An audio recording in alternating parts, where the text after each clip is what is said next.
ہم نے 40 سال سے پراکسی جنگ لڑی ہے. ہم نے اپنی فوج، اپنی ریاست کو جنگوں میں دھکیلا ہے. دنیا کا کوئی مسلح جوان، لڑاکا، اس کے پاؤں کے نشان پاکستان سے ہو کر گزرتے تھے.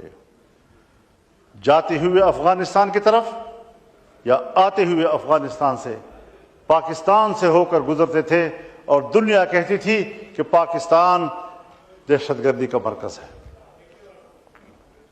کیا ہم اس محاذ سے نکل چکے ہیں؟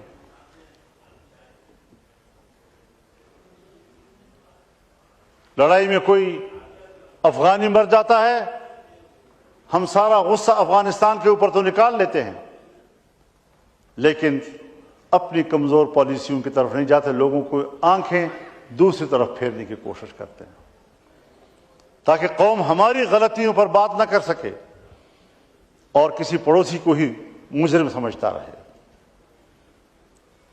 یہ معاملات ہیں، اس میں تفصیل سے جانے کی ضرورت نہیں ہے، لیکن ذرا اپنا حساب بھی تو ہمیں کرنا چاہیے نا. یہاں جنرل مشرف کی حکومت تھی، امریکہ میں ڈیموکریٹس کی حکومت تھی. ڈیموکریٹس نے کہا پاکستان کے اندر ایک ڈکٹیٹر کی حکومت ہے.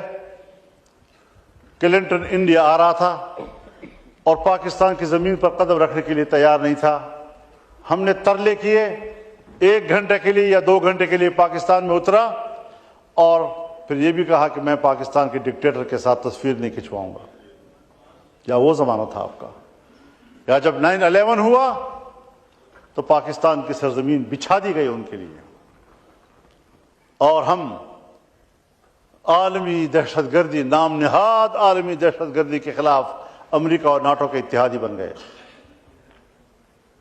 اور ان کے اتحادی بن کر ہم نے ہوائی اڈے دیے ان کو، ہم نے فضائیں دی ان کو. ہمارے اڈوں سے ہوائی جہاز اڑتے اور افغانستان میں بمباری کرتے. پھر ظاہر ہے جنگ شروع ہوئی. کیا کبھی افغانستان میں طالبان نے آپ سے کہا ہے کہ آپ کے جہاز کیوں اڑ رہے ہیں؟ امریکہ کے جہاز آپ کے ایئرپورٹ سے کیوں اڑ رہے ہیں؟ آپ کی فضاؤں کو عبور کر کے ہم پہ بمباری کیوں کر رہے ہیں؟ کیا کچھ مظالم نہیں دیکھے انہوں نے؟ ہم نے انہی کو پاکستان پرو سمجھا. اب افغانستان میں